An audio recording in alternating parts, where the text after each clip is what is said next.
When I played the demo for Darwin's Paradox, I was enchanted by the idea of a puzzle platformer based around crawling on walls. It was a unique way to engage with a 2.5D world, and I'm always excited for games that make the act of moving your character interesting in some way. The stealth gameplay of the demo, an homage to Konami's Metal Gear series, was a bit frustrating, but it was fine as the gimmick for a single level. And surely that wouldn't be a key mechanic of the entire game, right? Surely. Darwin's Paradox opens in the ocean, teaching you about Darwin's many abilities and how they differ depending on whether he's underwater or on land. Not only can he climb on walls, but he can also move obstacles, shoot inky projectiles, and camouflage himself. Darwin and his unnamed friend are quickly fished out of the ocean by the sinister U-Foods Corporation, and he later wakes up in a landfill, covered with mud that prevents him from crawling on walls and using other abilities. As the game progresses, you'll slowly regain those abilities and even learn a couple new ones along the way, taking advantage of every trick you can string together to find your missing friend and escape back to the ocean. The art and animation in Darwin's Paradox is delightful, even with the reduced graphics of the Switch 2 version. Every character is incredibly expressive, especially Darwin himself. The animation in this game feels reminiscent of Hollywood studios like Pixar and DreamWorks, and the combination of cinematic flair with rich, detailed environments is easily the highlight of the experience. The only real dud of the game's presentation is its soundtrack, which feels like an awfully generic pastiche of Hollywood scores. Sadly, actually playing the game doesn't feel quite as refined. The puzzle platforming is a joy whenever you're actually allowed to do it. Puzzles are constantly evolving throughout the game, and each of the game's chapters introduces a new idea to the table that adds new wrinkles to your journey. Sometimes you'll need to carefully hop between steam pipes to avoid burning yourself on the ones that are too hot. Other times you'll need to find a route that's fast enough to get to the other side of the room quickly enough that the radioactive waste keeping evil rats away from you doesn't wash off. Even the aforementioned stealth mission from the demo has compelling moments where you have to time your camouflage well so that you're only moving while you're in complete shadow. Unfortunately, that stealth mission, which is roughly a third of the way through the story, is just a preview of what the rest of the game is going to be like. Stealth isn't the gimmick of a single level so much as it's one of the genres that Darwin's Paradox falls into. The puzzle platforming never goes away, but staying out of guards' lines of sight is one of the main things you'll be doing for the rest of the adventure, and it's never nearly as fun as the first taste that's in the demo. The initial stealth mission takes place at night, so guards all have a flashlight that clearly marks their line of sight. For the remainder of the game, you need to just kind of intuit where their vision cone is, and that's easier said than done since Darwin's Paradox is a 2.5D game where guards are able to move unrestricted through 3D space. Some levels have even more drastic changes to the gameplay loop that just aren't fun.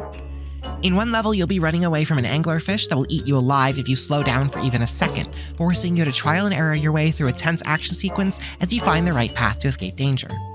In another, you'll be piloting a robot suit that, for some reason, moves entirely based on momentum. You need to slowly build up to a brisk walk, and coming to a stop needs as much lead time as hitting the brakes while speeding down the freeway, which leads to an awful lot of deaths from falling into pits. When Darwin's Paradox lets you slow down and think through its puzzle platforming, it's wonderful. But far too much of the game is spent on tense action challenges that don't mesh well with the game's own mechanics. Many of the game's gimmicks lack polish, and unfortunately that lack of polish extends to the hidden collectibles that are found throughout the game's world. These are typically newspapers or posters that are locked behind the game's toughest and most interesting puzzles, and they give a lot of exposition on what exactly is happening in the human world around Darwin. When viewing these rewards, you're able to press a button to display any words visible in the graphic as plain text on a black background, a standard accessibility function that the game somehow fumbles on. The implementation of this plain text is incredibly inconsistent. Newspapers will be missing more than half the text in the article. Some posters describe the art pictured instead of any text, sometimes adding bespoke jokes that are only in the description, but most of them don't describe the art at all. I got one collectible whose plain text version was almost entirely blank, and even one that had a typo that wasn't in the plain text version.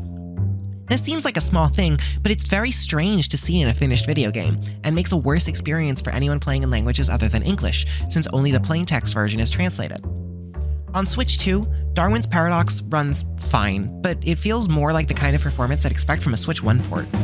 Not only is the game locked at a target of 30 FPS, which it usually hits, but the graphical quality has been significantly reduced from other versions, detracting from the film-like charm of the art and animation.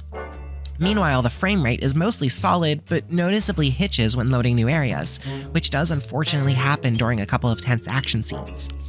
This isn't really a surprise, since even my PC with an RTX 3070 couldn't hit a consistent 60 FPS on the demo, but when other small-scale games are managing to look similar to their PC and PlayStation counterparts on Switch 2, the downgrade definitely stands out.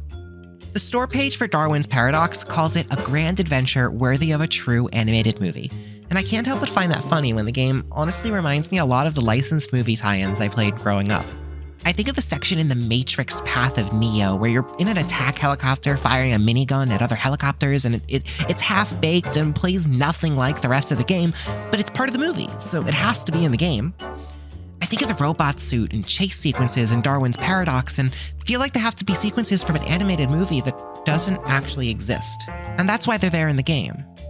It's a shame that this couldn't be more focused on its puzzle platforming, because these half-baked distractions suck a lot of the fun out of what could have been something really special.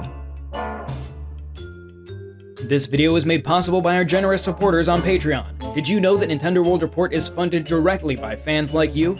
When you support Nintendo World Report on Patreon, you get immediate access to multiple exclusive podcasts every month, exclusive Discord channels, an early look at select content, and more, all for as little as $1 a month. Check out patreon.com/NWR for all the details.